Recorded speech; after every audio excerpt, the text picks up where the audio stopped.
ओम श्री परमात्मा ने नमः। संक्षिप्त ब्रह्म पुराण भूमि खंड। शिव शर्मा के 4 पुत्रों का पितृभक्ति के प्रभाव से श्री विष्णु धाम को प्राप्त होना। श्री सूत जी कहते हैं,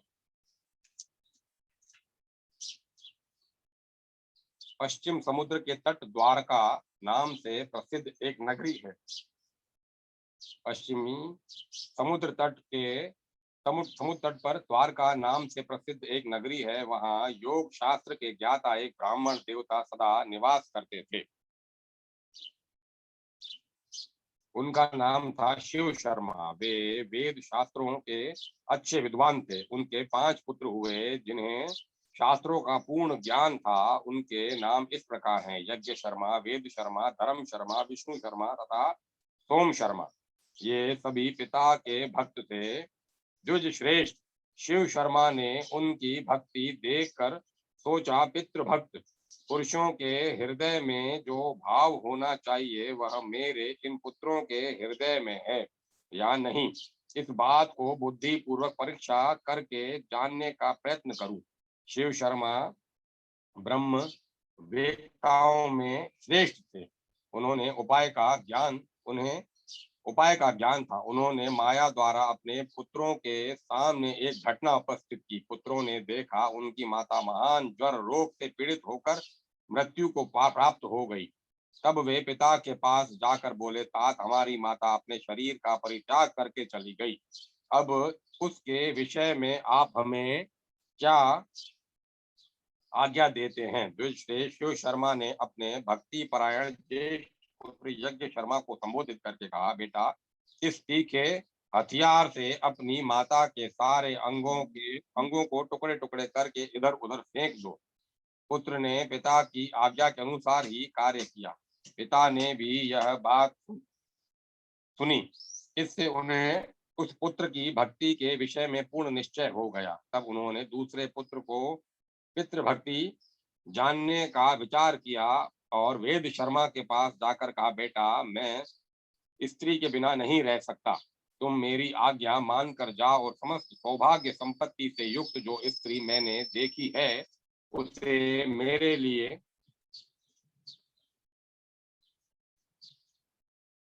लिए यहाँ बुला ला। पिता के ऐसा कहने पर वेद शर्मा बोले, मैं आपका प्रिय कार्य करूंगा। यूं कहकर वे पिता को प्रणाम करके चले गए और उस स्त्री के पास पहुंचकर बोले, देवी, मेरे पिता तुम्हारे लिए प्रार्थना करते हैं।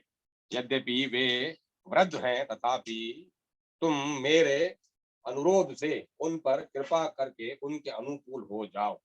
वेद शर्मा की ऐसी बात सुनकर माया से प्रकट हुई उसी स्त्री ने कहा, ब्राह्मण, तुम्हारे पिता बुढ़ापे से कष्ट पा रहे हैं, अतः मैं कदापि उन्हें पति बनाना नहीं चाहती।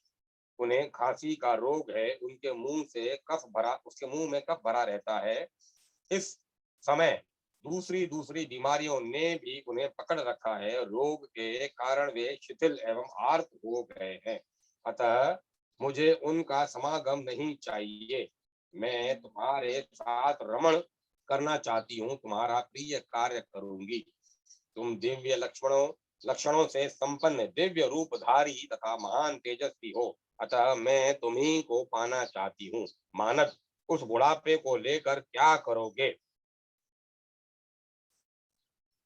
मेरे शरीर का उपभोग उस बूढ़े को लेकर क्या करोगे? मेरे शरीर का उपभोग करने से तुम्हें समस्त दुर्लभ सुखों की प्राप्ति होगी। विप्रवर, तुम्हें जिस जिस वस्तु की इच्छा होगी वह सब ला दूंगी, इसमें तनिक भी संदेह नहीं है। यह महान पाप पूर्ण अप्रिय वचन सुनकर वेद शर्मा ने कहा, देवी, तुम्हारा वचन अधर्म युक्त, पाप मिश्रित और अनुचित है। मैं पिता का भक्त और निरपराध हूँ। मुझसे ऐसी बात न कहो। सुबह मैं पिता के लिए ही यहाँ आया हूँ और उन्हीं के लिए तुमसे प्रार्थना करता हूँ। इसके विपरीत दूसरी बात कोई बात न कहो, मेरे पिताजी को ही स्वीकार करो। देवी, इसके लिए तुम चराचर प्राणियों सहित त्रिलोकी की जो जो वस्तु चाहोगी वह सब निस्संदेह तुम्हें अर्पण करूंगा। अधिक क्या कहूँ, देवताओं का राज्य आदि भी यदि चाहो तो तुम्हें दे सकता हूँ। स्त्री बोली, यदि तुम अपने पिता के लिए इस प्रकार दान देने में समर्थ हो तो मुझे इंद्र सहित संपूर्ण देवताओं का अभिदर्शन कराओ। वेद शर्मा बोले, देवी, मेरा बल, मेरी तपस्या का प्रभाव देखो।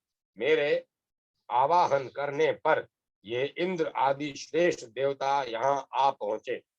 देवताओं ने वेद शर्मा से कहा, द्विज श्रेष्ठ, हम तुम्हारा कौन सा कार्य करें। वेद शर्मा बोले, देवगण, यदि आप लोग मुझ पर प्रसन्न हैं तो मुझे अपने पिता के चरणों में पूर्ण भक्ति प्रदान करें। एवं अस्तु कहकर संपूर्ण देवता जैसे आए थे वैसे लौट गए। तब उस स्त्री ने हर्ष में भर कर कहा, तुम्हारी तपस्या का बल देख लिया। देवताओं से मुझे कोई काम नहीं है। यदि तुम मुझे मुंह मांगी वस्तु देना चाहते हो और अपने पिता के लिए मुझे ले जाना चाहते हो तो अपना सिर अपने ही हाथ से काट कर मुझे अर्पण कर दो। वेद शर्मा ने कहा, देवी, आज मैं धन्य हो गया। शुभ है, मैं पिता के लिए अपना मस्तक भी दे दूंगा। ले लो, ले लो। यह कहकर द्विज श्रेष्ठ वेद शर्मा ने तीर की धार वाली तेज तलवार उठाई और हंसते हंसते अपना मस्तक काट कर उसी स्त्री को दे दिया। खून में डूबे हुए उस मस्तक को लेकर वह शिव शर्मा के पास पहुंची। स्त्री ने कहा, विप्रवर, तुम्हारे पुत्र वेद शर्मा ने मुझे तुम्हारी सेवा के लिए यहाँ भेजा है। यह उनका मस्तक है, इसे ग्रहण करो। इसको उन्होंने अपने हाथ से काट कर दिया है। यह मस्तक को देखकर वेद शर्मा के चारों भाई कांप उठे। उन पुण्यात्मा बंधुओं में इस प्रकार बात होने लगी, अहो, धर्म ही जिसका सर्वस्व था वह हमारी माता सत्य समाधि के द्वारा मृत्यु को प्राप्त हो गई। हम लोगों में ये वेद शर्मा ही परम सौभाग्यशाली थे जिन्होंने पिता के लिए प्राण दे दिए। ये धन्य तो थे ही और अधिक धन्य हो गए। शिव शर्मा ने उस स्त्री की बात सुनकर जान लिया कि वेद शर्मा पूर्ण भक्त था। तत्पश्चात उन्होंने अपने तृतीय पुत्र धर्म शर्मा से कहा, बेटा, यह अपने भाई का मस्तक लो और इस प्रकार यह अपने भाई का मस्तक लो और जिस प्रकार यह जी सके वह उपाय करो। सुत जी कहते हैं, वे धर्म शर्मा भाई के मस्तक को लेकर तुरंत ही वहां से चल दिए। उन्होंने पिता की भक्ति, तपस्या, सत्य और सरलता के बल से धर्म को आकर्षित किया। उनकी तपस्या से खींचकर धर्मराज धर्म शर्मा के पास आए और इस प्रकार बोले, धर्म शर्मन, तुम्हारे आवाहन करने से मैं यहाँ उपस्थित हुआ हूँ। मुझे अपना कार्य बताओ, मैं उसे निस्संदेह पूर्ण करूंगा। धर्म शर्मा ने कहा, धर्मराज, यदि मैंने गुरु की सेवा की हो, यदि मुझ में पिता के प्रति निष्ठा और अविचल तपस्या हो तो इस सत्य के प्रभाव से मेरे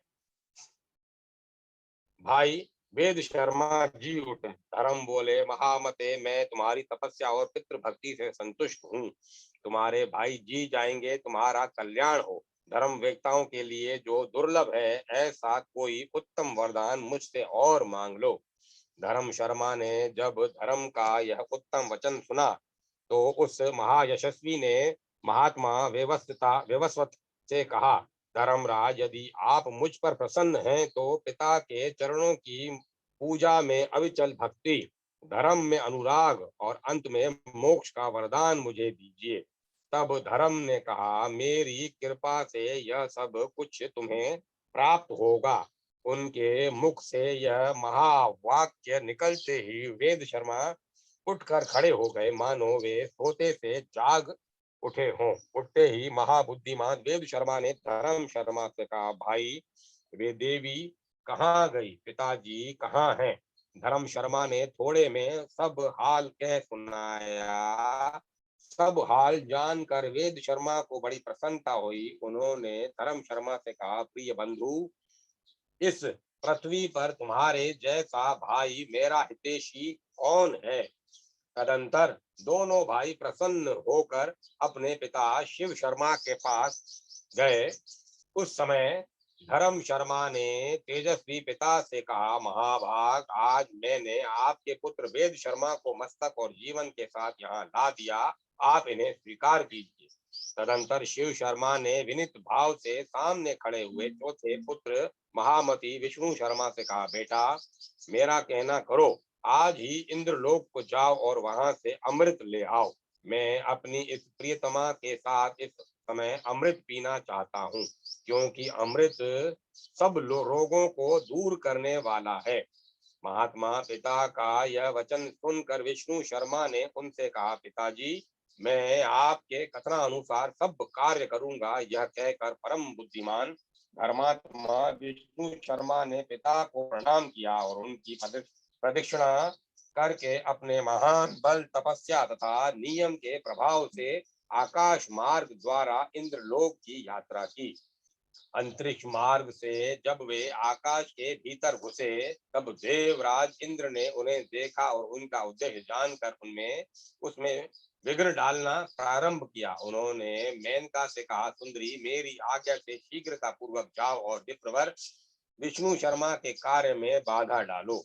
देवराज की आज्ञा पाकर मेनका बड़ी उतावली के साथ चली। उसका सुंदर रूप था और वह सब प्रकार के आभूषणों से विभूषित थी।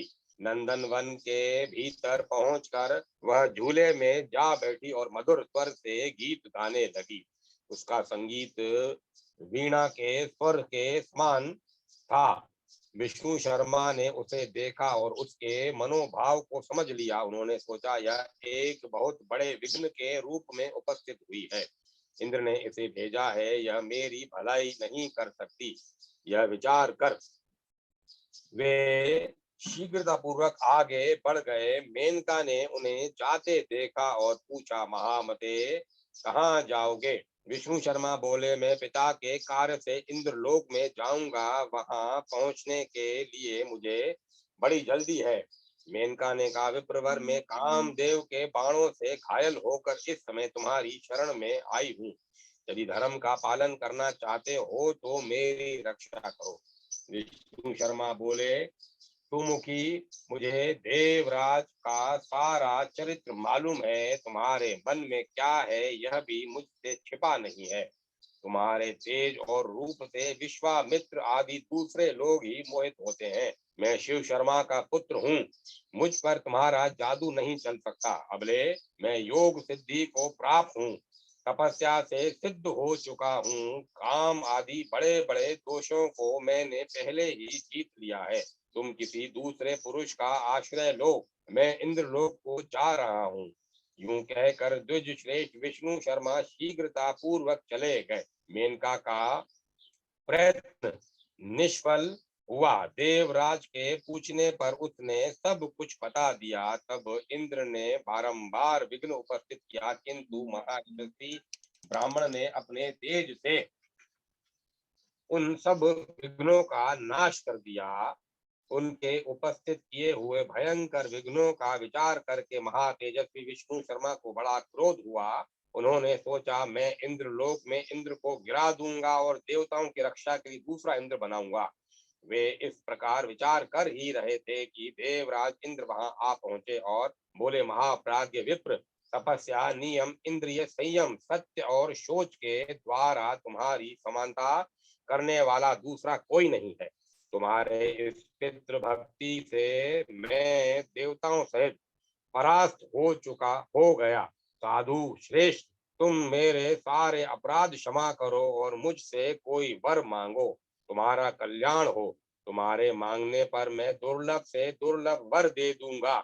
यह सुनकर विष्णु शर्मा ने देवराज से कहा, आपको महात्मा ब्राह्मणों के तेज का विनाश करने की कभी चेष्टा नहीं करनी चाहिए, क्योंकि यदि श्रेष्ठ ब्राह्मण क्रोध में भर जाएं तो समस्त पुत्र पोत्रों के साथ अपराधी व्यक्ति का संहार कर सकते हैं। इसमें तनिक भी संदेह नहीं है।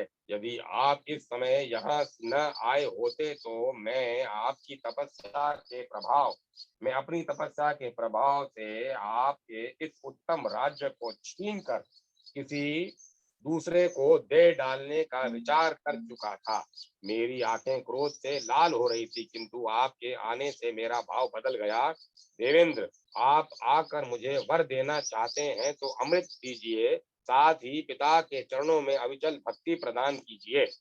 इस प्रकार बातचीत होने पर इंद्र ने प्रसन्न ब्राह्मण को अमृत से भरा घड़ा लाकर लाकर दिया तथा वरदान देते हुए कहा, विप्रवर, अपने पिता के प्रति तुम्हारे हृदय में सदा अविचल भक्ति बनी रहेगी। यूं कहकर इंद्र ने ब्राह्मण को विदा किया। तदंतर विष्णु शर्मा अपने पिता के पास जाकर बोले, तात, मैं इंद्र के यहाँ से अमृत ले आया हूँ, इसका सेवन करके आप सदा के लिए निरोग हो जाइए।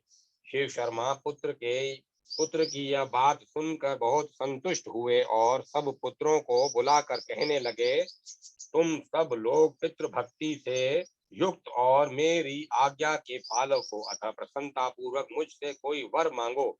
इस भूतल पर जो दुर्लभ वस्तु होगी वह भी तुम्हें मिल जाएगी। पिता की यह बात सुनकर वे सभी पुत्र एक दूसरे की ओर देखते हुए उनसे बोले, सुवर्त, आपकी कृपा से हमारी माता जो यमलोक को चली गई है, जी आए। शिव शर्मा ने कहा, पुत्रों, तुम्हारी मरी हुई पुत्र वत्सला माता अभी जीवित होकर हर्ष में भरी हुई यहाँ आएगी, इसमें तनिक भी संदेह नहीं है। ऋषि शिव शर्मा के मुख से यह शुभ वाक्य निकलते ही उन पुत्रों की माता हर्ष से भरी हुई वहां आ पहुंची और बोली, मेरे सौभाग्यशाली पुत्रों, इसीलिए संसार में पुण्य आत्मा स्त्रियां पुण्य साधक पुत्र की इच्छा करती हैं।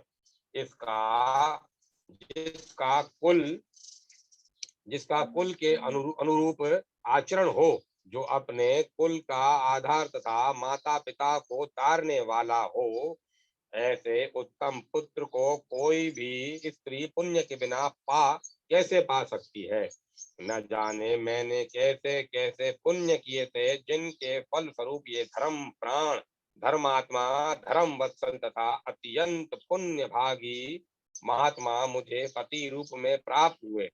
मेरे सभी पुत्र पितृभक्ति में रत हैं। इससे बढ़कर प्रसन्नता की बात और क्या होगी। अहो, संसार में पुण्य के ही बल से उत्तम पुत्र की प्राप्ति होती है। मुझे 5 पुत्र प्राप्त हुए हैं, जिनका हृदय विशाल है तथा जिनमें एक से एक बढ़कर हैं।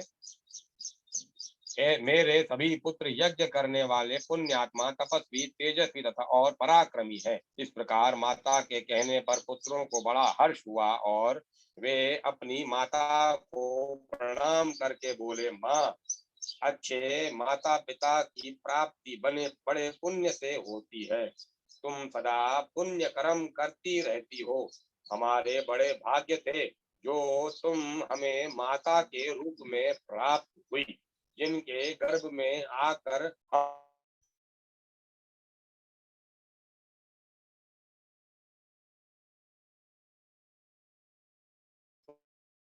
और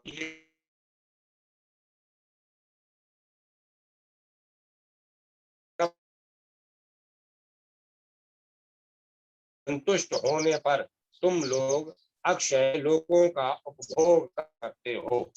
पुत्रों, पिताजी यदि आप पर प्रसन्न है और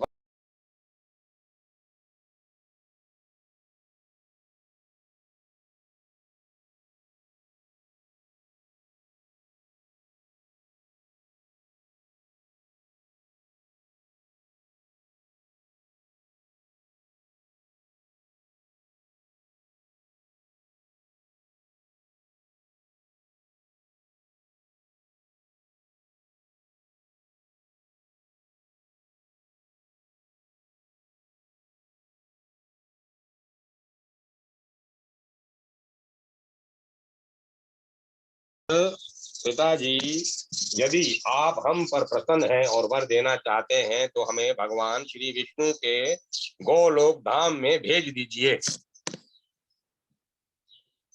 जहाँ किसी प्रकार की चिंता और व्याधि नहीं फटकने पाती। पिता बोले, पुत्रों, तुम लोग सर्वथा निष्पाप हो, इसीलिए मेरे प्रसाद, तपस्या और इस पितृ भक्ति के बल से वैष्णव धाम को जाओ। महर्षि शिव शर्मा के यह उत्तम वचन कहने कहते ही भगवान विष्णु अपने हाथों में शंख चक्र गदा और पद्म धारण किए गरुड़ पर सवार हो वहां आ पहुंचे और पुत्रों सहित शिव शर्मा से बारंबार कहने लगे, विप्रवर, पुत्रों सहित तुमने भक्ति के बल से मुझे अपने वश में कर लिया है। अतः इन पुण्यात्मा पुत्रों तथा पति के साथ रहने की इच्छा वाली इस पुण्यमयी पत्नी को साथ लेकर तुम मेरे परम धाम को चलो। शिव शर्मा ने कहा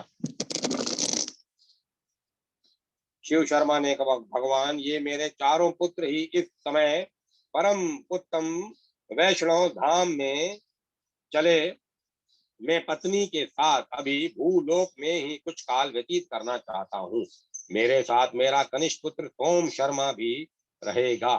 सत्यभाषी महर्षि शिव शर्मा के यूं कहने पर देवेश्वर भगवान विष्णु ने उनके चार पुत्रों से कहा, तुम लोग दाह और प्रलय से रहित मोक्षदायक गोलोक धाम को चलो। भगवान के इतना कहते ही इन चारों सत्य तेजस्वी ब्राह्मणों का तत्काल विष्णु के समान रूप हो गया। उनके शरीर का श्याम वर्ण इंद्रनील मणि के समान शोभा पाने लगा। उनके हाथों में शंख चक्र गदा और पद्म सुशोभित होने लगे। वे विष्णु रूपधारी महान तेजस्वी द्विज पितृभक्ति के प्रभाव से विष्णु धाम को प्राप्त हो गए। सोम शर्मा की पितृभक्ति। सुत जी कहते हैं, भगवान श्री विष्णु का गोलोक धाम तम से तुमसे तम से परे परम प्रकाश रूप है। पूर्वोक्त चारों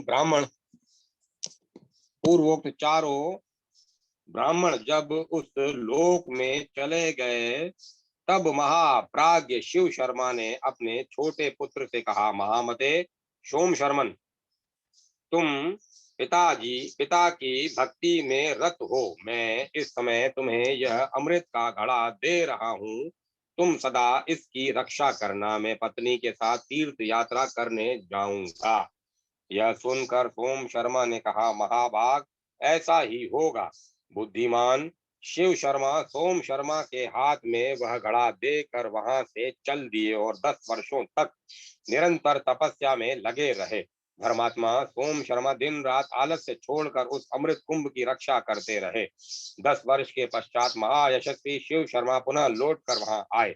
ये माया का प्रयोग करके भार्या सहित कोढ़ी बन गए। जिससे वे स्वयं कोढ़ कुष्ठ रोग से पीड़ित थे, उसी प्रकार उनकी स्त्री भी थी। दोनों ही मां के पिंड की भांति त्याग देने योग्य दिखाई देते थे। ये वे धीर चित्त ब्राह्मण महात्मा सोम शर्मा के समीप आए। वहां पधारे हुए माता पिता को सर्वथा दुख से पीड़ित देख महायशस्वी सोम शर्मा को बड़ी दया आई। भक्ति से उनका मस्तक झुक गया। वे उन दोनों के चरणों में पड़ गए और बोले, पिताजी, मैं दूसरे किसी को ऐसा नहीं देखता जो तपस्या गुण समुदाय और उत्तम पुण्य से युक्त होकर अपनी समानता कर सके। फिर भी आपको यह क्या हो गया होकर आपकी समानता कर सके, यह फिर भी आपको यह क्या हो गया। विप्रवर, संपूर्ण देवता सदा दास की भांति आपकी आज्ञा के पालन में लगे रहते हैं। वे आपके तेज से खिंचकर यहाँ आ जाते हैं। आप इतने शक्तिशाली हैं तो भी किस पाप के कारण आपके शरीर में यह पीड़ा देने वाला रोग हो गया। ब्राह्मण श्रेष्ठ, इसका कारण बताइए। यह मेरी माता भी पुण्यवती है, इसका पुण्य महान है। यह पतिव्रत धर्म का पालन करने वाली है। यह अपने स्वामी की कृपा से समूची त्रिलोकी को भी धारण करने में समर्थ है।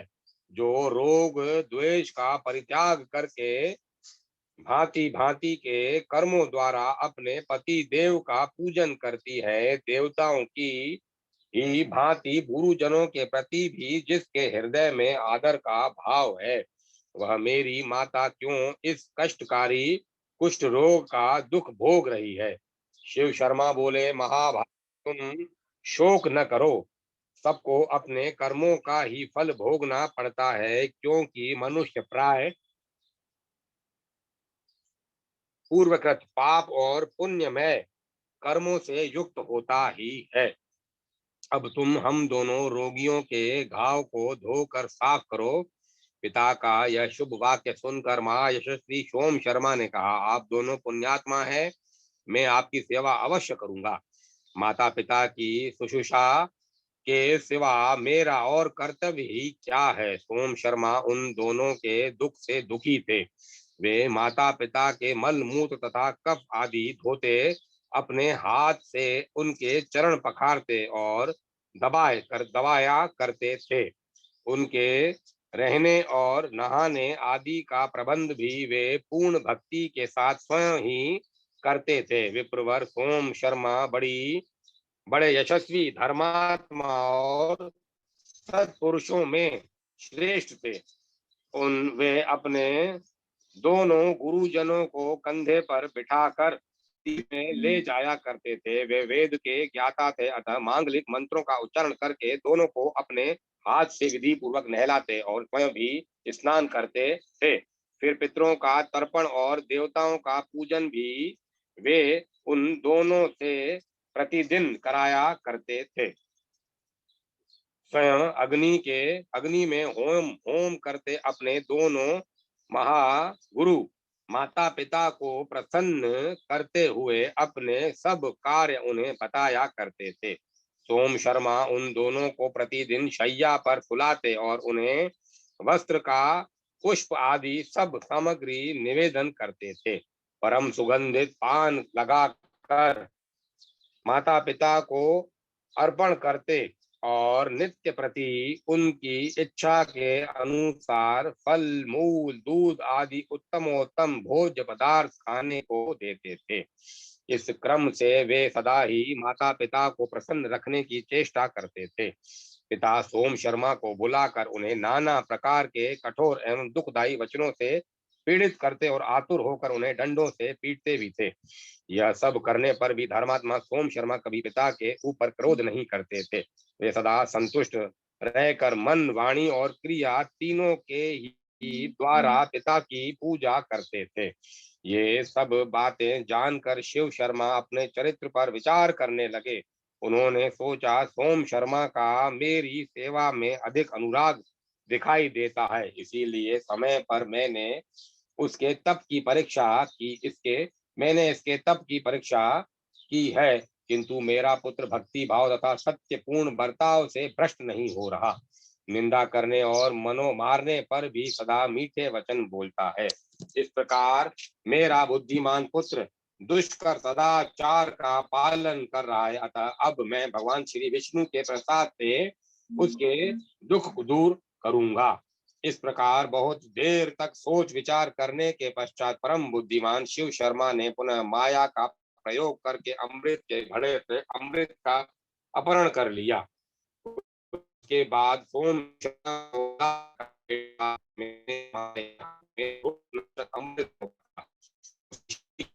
अर्पण करो, जिससे मैं इस समय उसका पान करूं। पिता के यूं कहने पर सोम शर्मा अपने तुरंत उठकर चल दिए।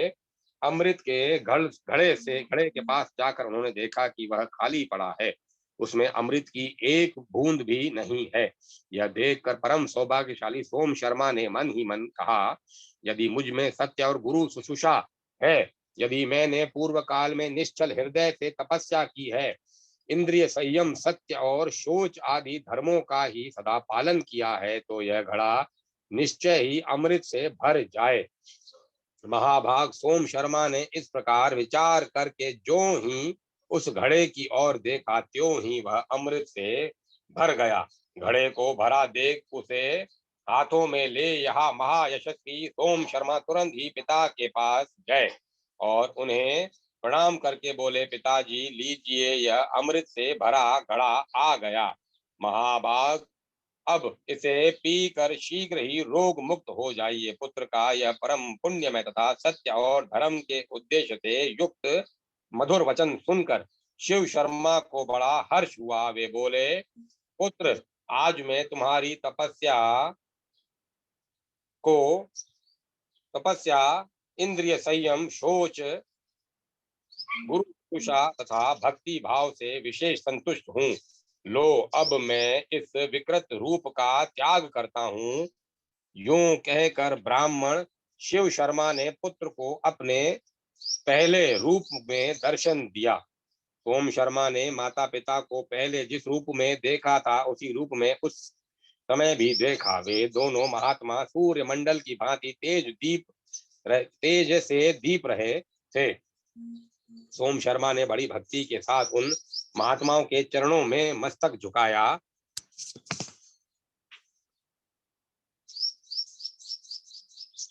तदंतर वे दोनों पति पत्नी पुत्र से बातचीत करके अत्यंत प्रसन्न हुए। फिर धर्मात्मा ब्राह्मण भगवान श्री विष्णु की कृपा से अपनी पत्नी को साथ लेकर विष्णु धाम को चले गए। अपने पुण्य और योगाभ्यास के प्रभाव से उन महर्षि ने दुर्लभ पद प्राप्त कर लिया। सुवर्त की उत्पत्ति के प्रसंग यमुना सुवर्त की उत्पत्ति के प्रसंग में सुमना और शिव शर्मा का संवाद, विविध प्रकार के पुत्रों का वर्णन और तथा दुर्वासा द्वारा धर्म को शाप। ऋषियों ने कहा, सुत जी, अब हम महात्मा सुवर्त का चरित्र सुनना चाहते हैं। वे महाप्राज्य किस गोत्र में उत्पन्न हुए और किसके पुत्र थे? ब्राह्मण सुवर्त की क्या तपस्या थी? किस प्रकार उन्होंने भगवान श्री हरि की आराधना की थी?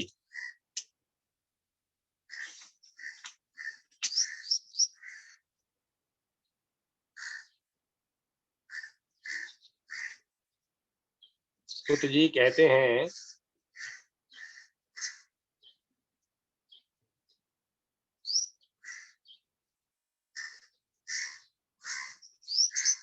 सुत जी कहते हैं, विप्रगण, मैं सुवर्त के दिव्य एवं पावन चरित्र का वर्णन करता हूँ। यह सब प्रसंग परम कल्याणकारी है। यह प्रसंग परम कल्याण का तथा भगवान श्री विष्णु की चर्चा से युक्त है।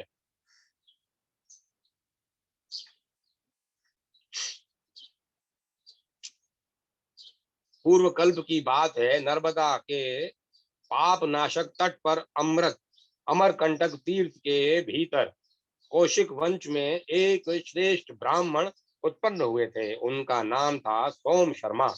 उनके कोई पुत्र नहीं था। उस कारण वे बहुत दुखी रहा करते थे। उनकी पत्नी का नाम था सुमना।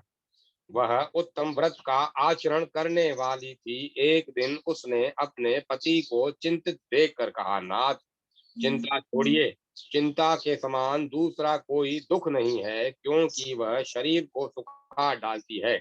जो उसे त्याग कर यथोचित बर्ताव करता है वह अनायास ही आनंद में मस्त रहता है। विप्रवर, मेरे सामने आप अपनी चिंता का कारण बताइए। सोम शर्मा ने कहा, सुवर्ते, न जाने किस पाप से मैं निर्धन और पुत्रहीन हूँ। यही मेरे दुख का कारण है। तुमना बोली, प्राणनाथ सुनिए, मैं एक ऐसी बात बताती हूँ जो सब संदेहों का नाश करने वाली है। पाप एक वृक्ष के समान है। उसका बीज है लोभ, मोह उसकी जड़ है, असत्य उसका तना और माया उसकी शाखाओं का विस्तार है। दंभ और कुटिलता पत्ते हैं, कुबुद्धि फूल है और अनर्थ उसकी गंध है। छल, पाखंड, चोरी, ईर्ष्या, क्रूरता, कूटनीति और पापाचार से युक्त प्राणी उस मोह मूलक वृक्ष के पक्षी हैं जो माया रूपी शाखाओं पर बसेरे लेते हैं। अज्ञान उस वृक्ष का फल है और अधर्म को उसका रस बताया गया है। दुर्भाग्य रूप जल से सींचने पर उसकी वृद्धि होती है। अश्रद्धा उसके फूलने फलने की ऋतु है। जो मनुष्य उस वृक्ष की छाया का आश्रय लेकर संतुष्ट रहता है उसके पके हुए फल को प्रतिदिन खाता है और उन फलों के अधर्म रूप रस से पुष्ट होता है, वह ऊपर से कितना भी प्रसन्न क्यों न हो, वास्तव में पतन की ओर ही जाता है। इसीलिए पुरुष को चिंता छोड़कर लोभ का भी त्याग कर देना चाहिए। स्त्री, पुत्र और धन की चिंता तो कभी करनी ही नहीं चाहिए।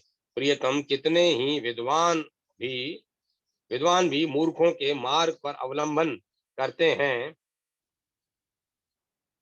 दिन रात मोह में डूबे रहकर निरंतर इसी चिंता में पड़े रहते हैं कि किस प्रकार मुझे अच्छी स्त्री मिले और कैसे मैं बहुत से पुत्र प्राप्त करूं। ब्राह्मण, आप चिंता और मोह का त्याग करके विवेक का आश्रय लीजिए।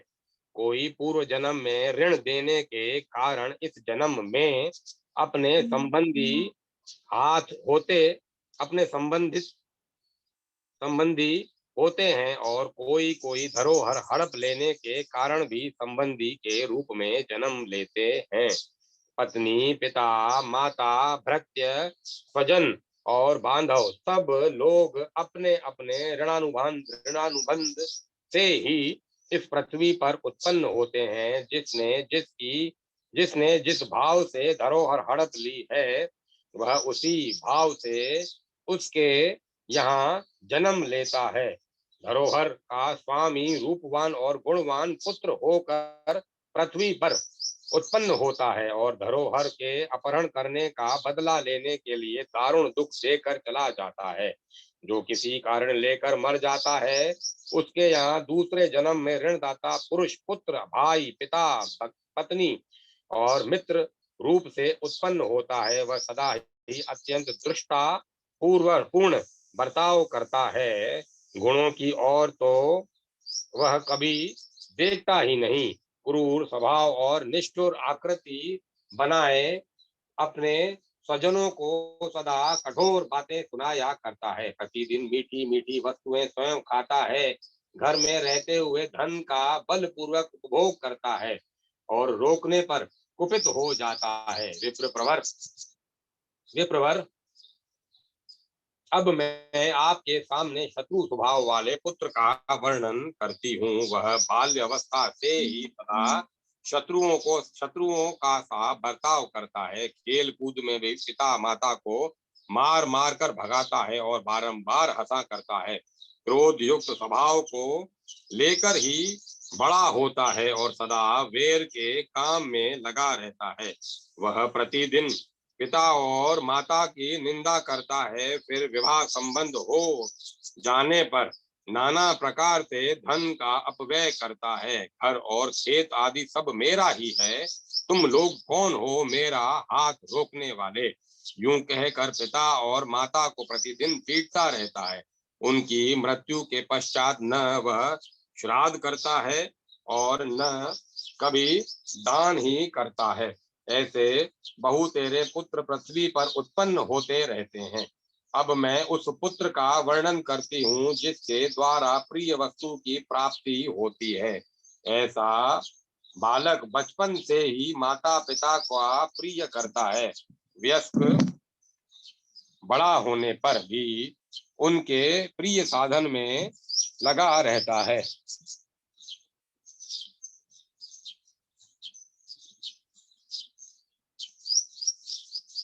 और सदा अपनी भक्ति से माता पिता को संतुष्ट रखता है। स्नेह से, मीठी वाणी से तथा प्रिय लगने वाली बातचीत से उन्हें प्रसन्न रखने की चेष्टा करता है। माता पिता की मृत्यु के पश्चात संपूर्ण श्राद्ध, कर्म और पिंड दान आदि का कार्य करता है तथा उनकी सदगति के लिए तीर्थ यात्रा भी करता है। प्रियतम, अब इस समय आपके सामने उदासीन पुत्र का वर्णन करती हूँ। विप्रवर, उदासीन बालक सदा उदासीन भाव से ही रहता है। वह न कुछ देता है और न लेता है, न रुष्ट होता है और न संतुष्ट। इस प्रकार मैंने पुत्रों के संबंध में सब कुछ बता दिया। पुत्रों की ऐसी ही गति है। जैसे पुत्र होते हैं वैसे ही पिता, माता, पत्नी, बंधु बांधव तथा भृत्य आदि अन्य लोग भी बताए गए हैं। इनमें भी शत्रु, मित्र और उदासीन आदि भेद होते हैं। मनुष्यों की तो बात ही क्या है।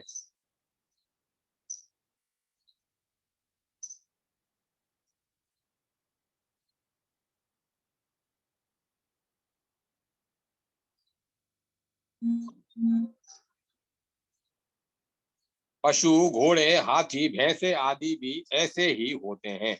नौकरों की भी यही स्थिति है। ये सब ऋण के संबंध से ही प्राप्त होते हैं। हम दोनों ने पूर्व जन्म में न तो किसी से ऋण लिया है और न किसी को न किसी की धरोहर ही हड़पी है। इतना ही नहीं, हमने किसी के साथ वेर भी नहीं किया। इसीलिए हमें धन और पुत्र आदि किसी भी वस्तु की प्राप्ति नहीं हुई। यह जानकर आप शांति धारण करें और व्यर्थ की चिंता छोड़ दें। अब आपने किसी को दान नहीं दिया, अब धन कैसे आए। अतः प्राणनाथ, दुखी न होइए। द्विजश्रेष्ठ, जिस पुरुष को धन मिलना निश्चित है, उसके हाथ में अनायास ही धन आ जाता है।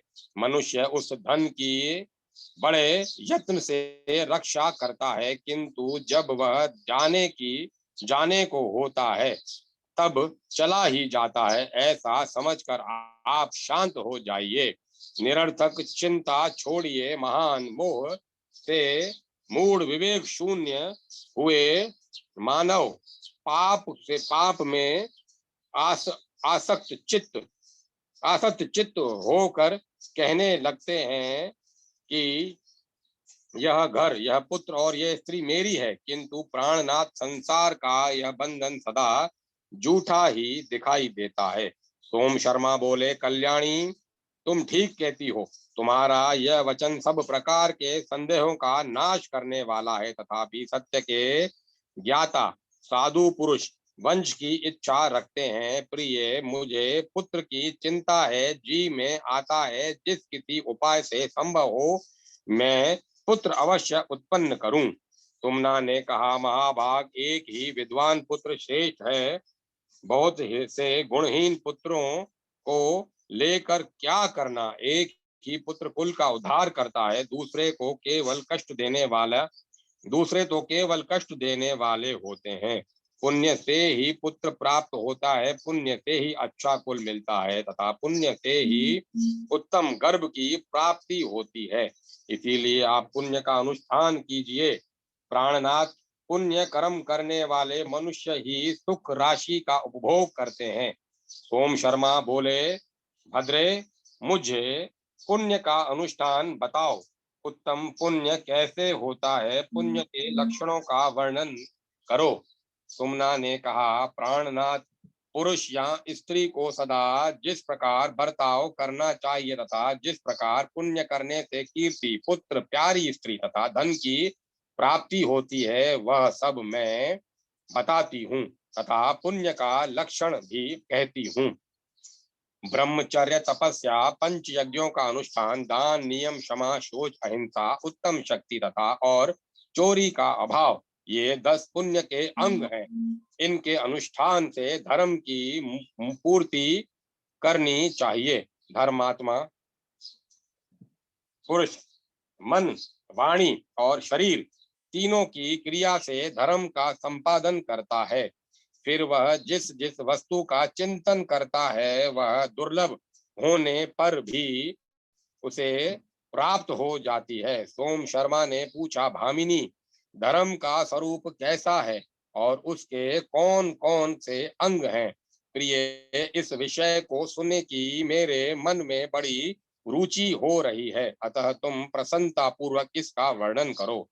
तुमना बोली, ब्राह्मण जिनका अत्रि वंश में जन्म हुआ है तथा जो अनसुईया के पुत्र हैं, उन भगवान दत्तात्रेय जी ने ही सदा धर्म का साक्षात्कार किया। महर्षि दुर्वासा और दत्तात्रेय, इन दोनों ने उत्तम तपस्या की है। उन्होंने तपस्या और आत्मबल के साथ धर्मानुकूल बर्ताव किया है। उन्होंने वन में रहकर 10,000 वर्षों तक तपस्या की, बिना कुछ खाए पिए केवल हवा पीकर जीवन निर्वाह किया। इससे वे दोनों शुभ दर्शी हो गए। तत्पश्चात उतने ही समय 10,000 वर्ष तक उन दोनों ने पंचाग्नि सेवन किया। उसके बाद वे जल के भीतर खड़े हो उतने ही वर्षों तक तपस्या में लगे रहे। यतिवर दत्तात्रेय और मुनि श्रेष्ठ दुर्वासा कुछ दुर्लभ हो गए। तब मुनिवर दुर्वासा ने मन में धर्म के प्रति बड़ा क्रोध हुआ। तब मुनिवर दुर्वासा के मन में धर्म के प्रति बड़ा क्रोध हुआ। इसी समय बुद्धिमान धर्म साक्षात वहां आ पहुंचे। उनके साथ ब्रह्मचर्य और तप आदि भी मूर्तिमान होकर आए। सत्य, ब्रह्मचर्य, तप और इंद्रिय संयम ये उत्तम एवं विद्वान ब्राह्मणों के रूप में आए। नियम ने महाप्राज्ञ पंडित का रूप धारण कर रखा था और दान अग्निहोत्री का स्वरूप धारण किए महर्षि दुर्वासा के निकट उपस्थित हुआ था। क्षमा, शांति, लज्जा, अहिंसा और अकल्पना, निसंकल्प अवस्था ये सब स्त्री रूप धारण किए वहां आई थी। बुद्धि, प्रज्ञा, दया, श्रद्धा, मेधा, सत्य, कृति और शांति इनका भी वही रूप था। पांचों अग्नियां, परम पावन वेद और वेदांग ये भी अपना अपना दिव्य रूप धारण किए उपस्थित थे। इस प्रकार धर्म अपने परिवार के साथ वहां आए थे। इन सब के सब मुनि को सिद्ध हो गए थे। धर्म बोले, ब्राह्मण, आप तपस्वी होकर भी क्रोध क्यों आपने तपस्वी होकर भी क्रोध क्यों किया? क्रोध तो मनुष्य के श्रेय और तपस्या दोनों का ही नाश कर डालता है। इसीलिए तपस्या के समय इस सर्वनाशी क्रोध को अवश्य त्याग देना चाहिए। द्विज श्रेष्ठ, स्वस्थ होइए, आपकी तपस्या का फल बहुत उत्तम है। दुर्वासा ने कहा, आप कौन हैं जो इन श्रेष्ठ ब्राह्मणों के साथ यहाँ पधारे हैं तथा आपके साथ ये सुंदर रूप और अलंकारों से सुशोभित स्त्रियां कैसे खड़ी हैं? धर्म बोले, मुने, ये जो आपके सामने ब्राह्मण रूप से में संपूर्ण तेज से युक्त दिखाई देते हैं, जो हाथ में दंड और कमंडलू लिए अत्यंत प्रसन्न जान पड़ते हैं, उनका नाम ब्रह्मचर्य है। इसी प्रकार ये जो दूसरे तेजस्वी ब्राह्मण खड़े हैं, इन पर भी दृष्टिपात कीजिए। इनके शरीर का रंग पीला और आंखें भूरे रंग की हैं। ये सत्य कहलाते हैं। धर्मात्मन, इन्हीं के समान जो अपनी दिव्य प्रभा से विश्व देवों की समानता कर रहे हैं तथा जिनका आपने सदा ही आश्रय लिया है, वही ये आपके मूर्तिमान तप हैं। इनका दर्शन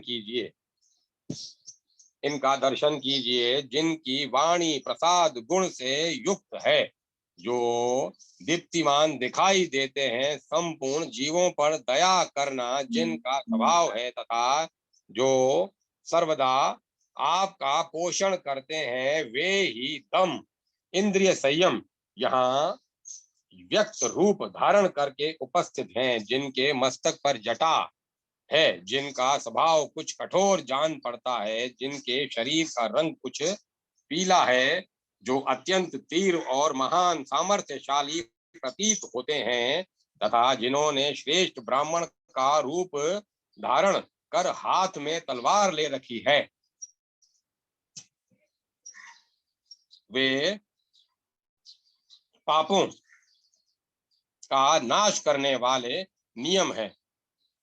जो अत्यंत श्वेत और महान दीप्तिमान हैं, जिनके शरीर का रंग शुद्ध स्फटिक मणि के समान जान पड़ता है, जिनके हाथ में जल से भरा कमंडलू है तथा जिन्होंने दातून ले रखी है, वे शोच ही यहाँ ब्राह्मण का रूप धारण करके आए हैं।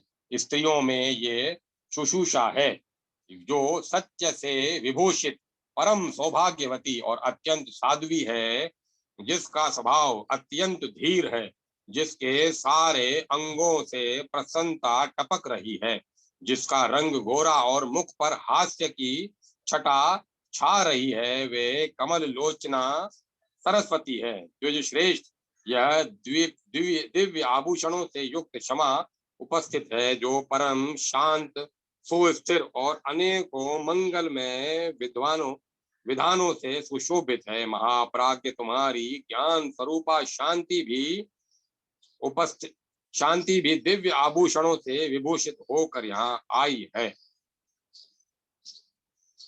यह तुम्हारी प्रज्ञा है जो परोपकार में संलग्न, सत्य परायण तथा स्वल्प भाषण करने वाली है। यह क्षमा के साथ बड़ी प्रसन्न रहती है। इस यशस्विनी के शरीर का वर्ण शाम है, जिसका शरीर तपाए हुए सोने के समान उदीप्त दिखाई दे रहा है। वह महाभागा अहिंसा है। यह अत्यंत प्रसन्न और अच्छी मंत्रणा से युक्त है। यह यत्र तत्र दृष्टि नहीं डालती, ज्ञान भाव से आक्रांत हो सदा तपस्या में लगी रहती है। महाभाग, यह देखिए आपकी श्रद्धा भी आई है, जो नाना प्रकार की बुद्धि से आक्रांत और अनेकों ज्ञानों से आकुल होने पर भी सुस्थिर है। यह श्रद्धा मनोहर और मंगलमयी है। सबका शुभ चिंतन करने वाली संपूर्ण जगत की माता यशस्विनी तथा गौरवपूर्ण इधर यहाँ गौरवर्णा है। इधर वह मेधा उपस्थित है, जिसके शरीर का रंग हंस और चंद्रमा के समान श्वेत है। गले में मोतियों का हार लटक रहा है और हाथों में पुस्तक तथा स्फटिक काक्ष की माला शोभा पा रही है। यह प्रज्ञा है जो सदा ही अत्यंत प्रसन्न रहा करती है। यह प्रज्ञा देवी पित्त वस्त्र के से शोभा पा रही है। द्विज श्रेष्ठ, जो त्रिभुवन का उपकार और पोषण करने में अद्वितीय है, जिसका शील ही सदा ही जिसका जिसका जिसके शील की सदा ही प्रशंसा होती रहती है, वे वह दया भी आपके पास आई है। वह वृद्धा परम विदुषी तपस्विनी भाव की भार्या और मेरी माता है। सुव्रत, मैं आपका मूर्तिमान धर्म हूँ, ऐसा समझकर शांत होइए, मेरी रक्षा कीजिए। विप्रवर, आप कुपित क्यों हो रहे हैं? दुर्वासा ने कहा, देव, जिससे मुझे क्रोध हुआ है वह कारण सुनिए। मैंने इंद्रिय संयम और शोच आदि कलेश में साधनों द्वारा अपने शरीर का शोधन किया तथा तपस्या की, किंतु ऐसा करने पर भी देख रहा हूँ केवल मेरे ही ऊपर आपकी दया नहीं हो रही। धर्मराज, मैं आपके इस बर्ताव को न्याय युक्त नहीं मानता। यही मेरे क्रोध का कारण है, दूसरा कुछ नहीं है। इसीलिए मैं आपको 3 श्राप दूंगा।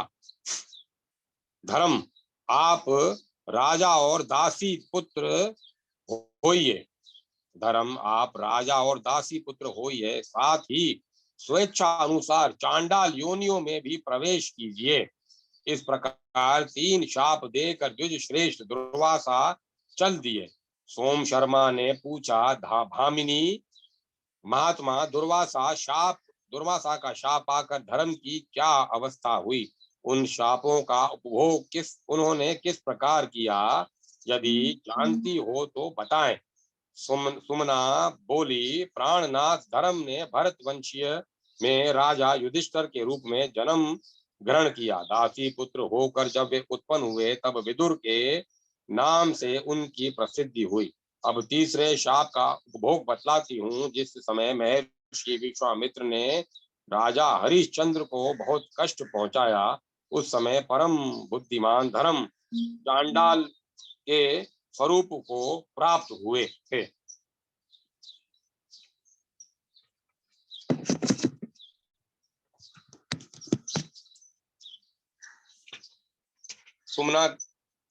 सुमना के द्वारा ब्रह्मचर्य, संगोपांग धर्म और धर्मात्मा और पापियों की मृत्यु का वर्णन।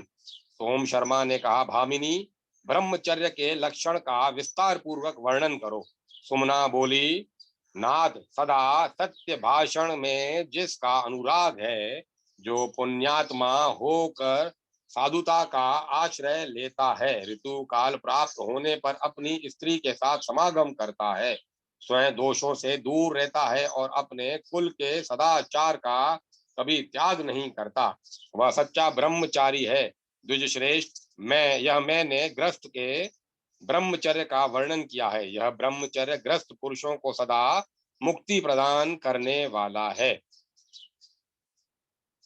सदा नाथ सदा सत्य भाषण में जिसका अनुराग है, जो पुण्यात्मा होकर साधुता का आश्रय लेता है, ऋतु काल प्राप्त होने पर अपनी स्त्री के साथ समागम करता है, स्वयं दोषों से दूर रहता है और अपने कुल के सदाचार का कभी त्याग नहीं करता, वही सच्चा ब्रह्मचारी है। द्विजश्रेष्ठ, यह मैंने ग्रस्त के ब्रह्मचर्य का वर्णन किया। यह ब्रह्मचर्य ग्रस्त पुरुषों को सदा मुक्ति प्रदान करने वाला है।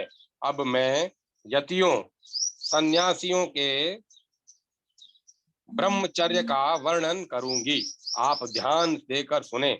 यति को चाहिए कि वह इंद्रिय संयम और सत्य से युक्त हो, पाप से सदा डरता रहे तथा स्त्री के संग का परित्याग करके ध्यान और ज्ञान में निरंतर संलग्न रहे। यह यतियों का ब्रह्मचर्य बतलाया गया है। अब आपके समक्ष वानप्रस्थ के ब्रह्मचर्य का वर्णन करती हूँ, सुनिए। वानप्रस्थ को सदाचार में रहना और काम क्रोध का परित्याग करना चाहिए। वह उच्च वृत्ति से जीविका चलाए तथा प्राणियों के उपकार में संलग्न रहे। वह यह वानप्रस्थ का ब्रह्मचर्य बताया गया। अब सत्य का वर्णन करती हूँ। जिसकी बुद्धि पराय धन और पराई स्त्री को देखकर लोलुपता वश उनके प्रति आसक्त नहीं होती, वही पुरुष सत्यनिष्ठ कहा गया है। अब दान का वर्णन करती हूँ। जिससे मनुष्य जीवित रहता है। भूख से पीड़ित मनुष्य को भोजन के लिए अन्न अवश्य देना चाहिए। उसको देने से महान पुण्य होता है तथा दाता मनुष्य सदा अमृत का उपभोग करता है।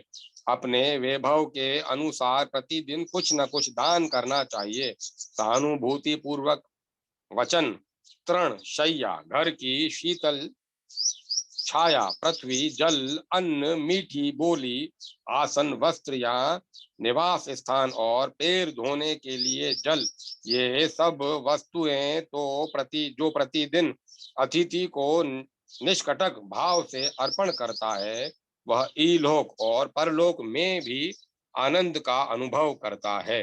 जो दान और स्वाध्याय आदि शुभ कर्मों के द्वारा अपने प्रत्येक जीवन को सफल बनाता है, वह इस जगत में मनुष्य होकर भी देवता ही है, इसमें तनिक भी संदेह की बात नहीं है। अब मैं सांगोपांग धर्म के साधनभूत उत्तम नियमों का वर्णन करती हूँ, जो देवताओं और ब्राह्मणों की पूजा में संलग्न रहता है, नित्य निरंतर शोच संतोष आदि नियमों का पालन करता है तथा दान व्रत और सब प्रकार के परोपकारी कार्यों में योग देता है, उसके इस कार्य को नियम कहा गया है। द्विजश्रेष्ठ, अब मैं क्षमा का स्वरूप बतलाती हूँ, सुनिए। दूसरों द्वारा की हुई अपनी निंदा सुनकर अथवा किसी के द्वारा मार खाकर भी जो क्रोध नहीं करता और स्वयं मार खाकर भी मारने वाले व्यक्ति को नहीं मारता, वह क्षमाशील कहलाता है। अब शोच का वर्णन करती हूँ। शोच का वर्णन करती हूँ। जो राग द्वेष से रहित होकर प्रतिदिन स्नान और आचमन आदि का व्यवहार करता है और इस प्रकार जो बाहर तथा भीतर से शुद्ध है, उसे शोच युक्त पवित्र माना गया है। अब मैं अहिंसा का रूप बतलाती हूँ। विज्ञ पुरुष को किसी विशेष आवश्यकता के बिना एक तिनका भी नहीं तोड़ना चाहिए।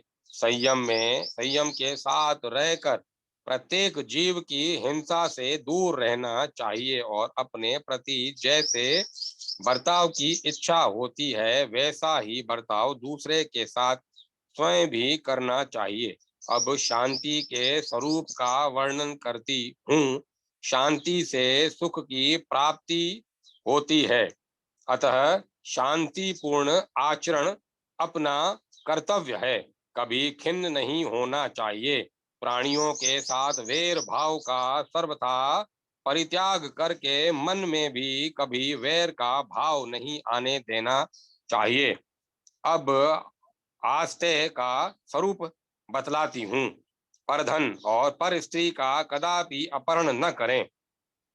मन, वाणी और शरीर के द्वारा भी कभी किसी दूसरे की वस्तु लेने की चेष्टा न करें। अब दम का वर्णन करती हूँ। इंद्रियों का दमन करके मन के द्वारा उन्हें प्रकाश देते रहना और उनकी चंचलता का नाश करना चाहिए। इससे मनुष्य में चेतना का विकास होता है। अब मैं सुषुप्ति का स्वरूप बतलाती हूँ। मन, वाणी और शरीर से गुरु के कार्य साधन में लगे रहना सुषुप्ति है। द्विज श्रेष्ठ, इस प्रकार मैंने आपसे धर्म का सांगोपांग वर्णन किया। जो मनुष्य ऐसे धर्म में सदा संलग्न रहता है, उसे संसार में पुनः जन्म नहीं लेना पड़ता। यह मैं आपसे सच सच कह रही हूँ। महाप्राज्ञ, यह जानकर आप धर्म का अनुसरण करें। सोम शर्मा ने पूछा, देवी तुम्हारा कल्याण हो। तुम इस प्रकार धर्म की परम पुण्यमयी उत्तम व्याख्या कैसे जानती हो? किसके मुंह से तुमने यह सब सुना? सुमना बोली, महावते, मेरे पिता का जन्म भार्गव वंश में हुआ है। वे संपूर्ण शास्त्रों के ज्ञान में निपुण हैं। उनका नाम है महर्षि च्यवन। मैं उन्हीं की कन्या हूँ। वे मुझे प्राणों से भी अधिक प्रिय मानते थे। जिस जिस तीर्थ, मुनि समाज अथवा देवालयों में वे जाते, मैं भी उनके साथ वहां जाया करती थी। मेरे पिताजी के एक मित्र हैं जिनका नाम है वेद शर्मा। कौशिक वंश में उनका जन्म हुआ। वे एक दिन वे घूमते घूमते पिताजी के पास आए। उस समय वे बहुत दुखी थे और बारंबार चिंता मग्न हो जाते थे। तब उनसे मेरे पिता ने कहा, सुवर्त, मालूम होता है आप किसी दुख से संतप्त हैं। आपको दुख कैसे प्राप्त हुआ, मुझे इसका कारण बतलाइए। यह सुनकर वेद शर्मा ने कहा, मेरी स्त्री बड़ी साध्वी और पतिव्रता है, किंतु अब तक उसे कोई पुत्र नहीं हुआ। मेरा वंश चलाने वाला कोई नहीं है। यही मेरे दुख का कारण है। आपने पूछा था, इसीलिए बताया। इसी बीच में कोई सिद्ध पुरुष मेरे पिता के आश्रम पर आए। पिताजी और वेद शर्मा दोनों ने खड़े होकर भक्ति पूर्वक सिद्ध का पूजन किया। भोजन आदि उपचारों और मीठे वचनों से उनका स्वागत किया। फिर आपने पहले जिस प्रकार प्रश्न किया था, उसी प्रकार उन दोनों ने भी सिद्ध से अपने मन की बात पूछी। तब धर्मात्मा सिद्ध ने मेरे पिता और उनके मित्र से इस प्रकार कहा, धर्म के अनुष्ठान से ही स्त्री, पुत्र और धन धान्य की प्राप्ति होती है। उनके उपदेश से वेद शर्मा ने धर्म का अनुष्ठान पूरा किया। उस धर्म से उन्हें महान सुख और सुयोग्य पुत्र की प्राप्ति हुई। उन सिद्ध महात्मा के सत्संग से ही धर्म के विषय में मेरी बुद्धि का ऐसा निश्चय हुआ। सोम शर्मा ने पूछा, प्रिय, धर्म से मेरी कैसी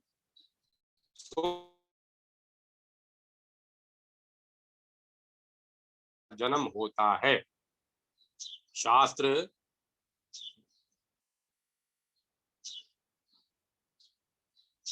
शास्त्र के अनुसार उस मृत्यु और जन्म का लक्षण जैसा निश्चित किया गया है, वह सब मुझे बताओ। सुमना बोली, प्राणनाथ, जिसने सत्य, शोच, क्षमा, शांति, तीर्थ और पुण्य आदि के द्वारा धर्म का पालन किया है, उसकी मृत्यु का लक्षण बतलाती हूँ। धर्मात्मा पुरुष को मृत्यु के समय कोई रोग नहीं होता, उसके शरीर में कोई पीड़ा नहीं होती, श्रम, ग्लानि, स्वेद और भ्रांति आदि उपद्रव भी नहीं होते। गीत, ज्ञान, विशारद, दिव्य रूपधारी गंधर्व और वेद पाठी ब्राह्मण उसके पास आकर मनोहर स्तुति किया करते हैं। वह स्वस्थ रहकर सुखदायक आसन पर विराजमान होता है अथवा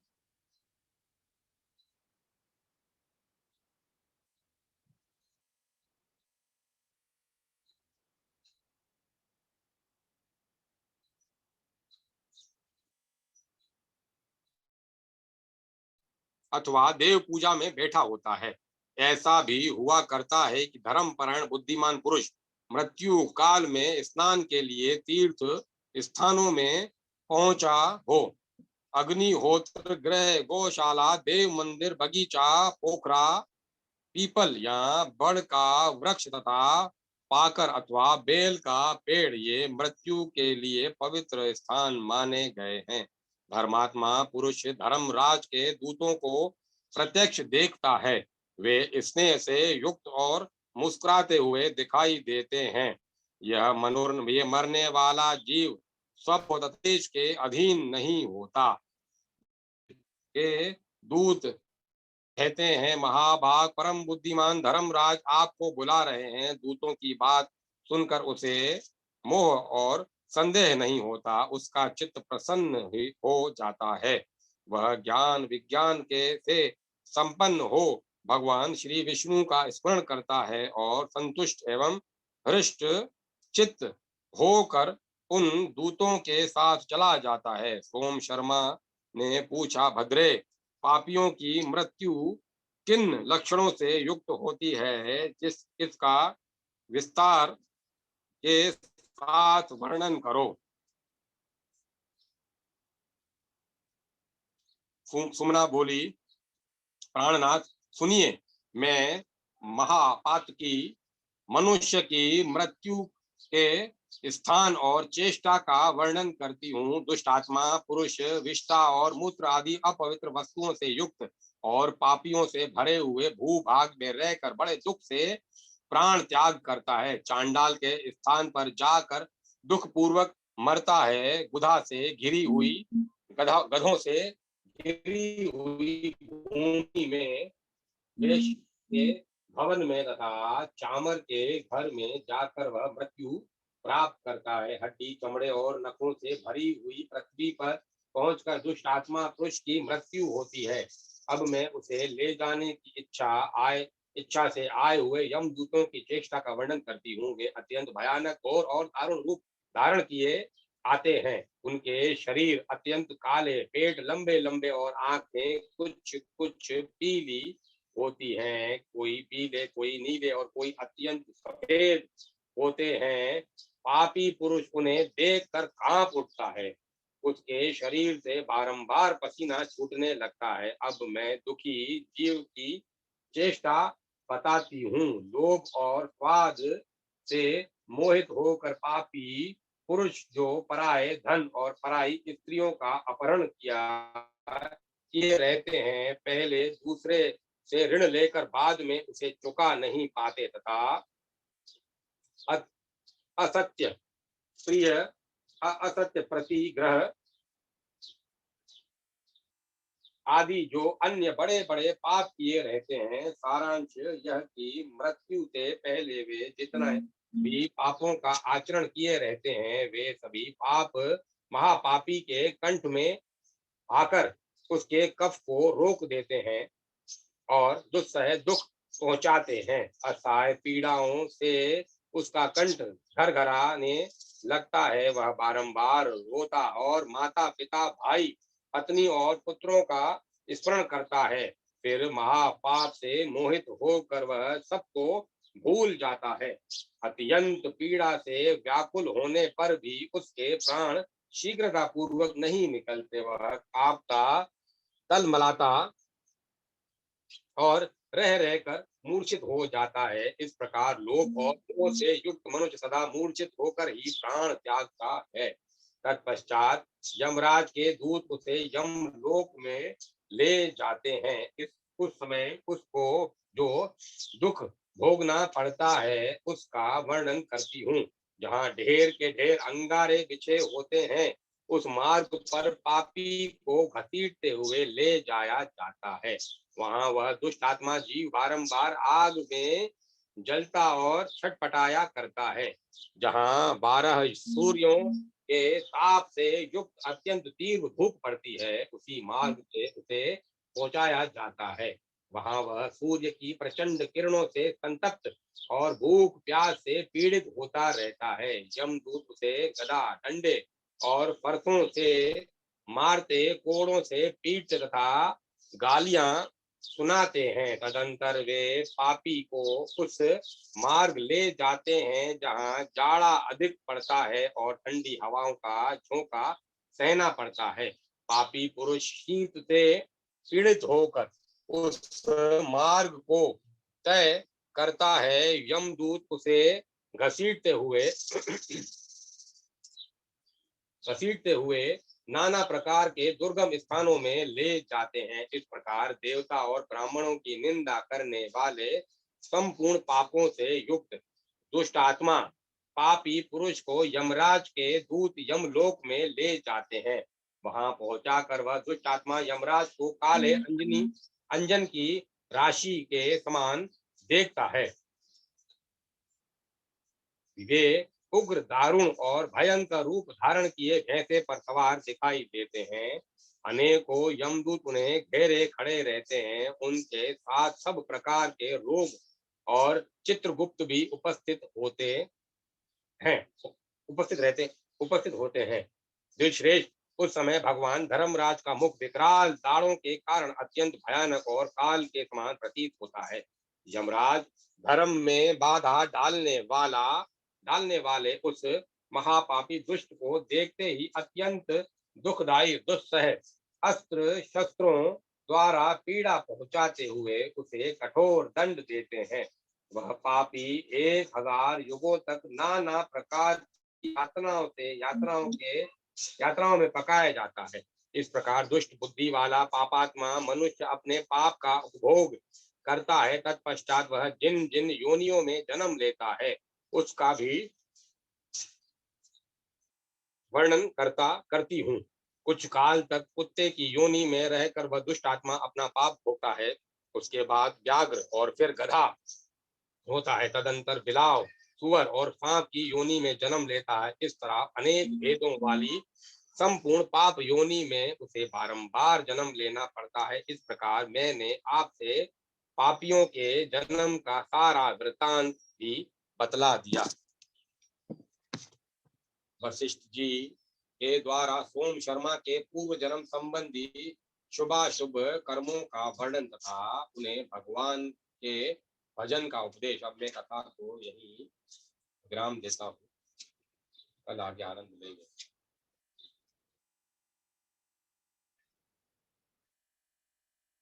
आज की कथा बहुत मार्मिक और बहुत समझने और समझाने जैसी है। अच्छी लगी कथा।